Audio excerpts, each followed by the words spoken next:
అసలు మాకు సారే స్ఫూర్తి అండి. సార్ని చూసే మేము ఇలా మారాం. మేము ఏదో చేయాలి, మనం ఈ భారతీయులుగా మనమందరము ఒకటే అని చాటుకోవాలి. అంటే మనం సమాజం, మన చుట్టూ ఉండే సంఘాన్ని మనం ప్రేమించాలి, మన వాళ్ళను ప్రేమించాలి. అలా అసలు ఈ ఉద్యమము ఒక స్వాతంత్ర ఉద్యమంలా కనపడుతుంది నాకు.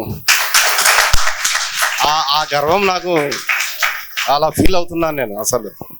అసలు చాలా ఎందుకంటే ఎక్కువ నేను మాట్లాడలేనండి, పని చేస్తాను నేను అంతే ఎక్కువ.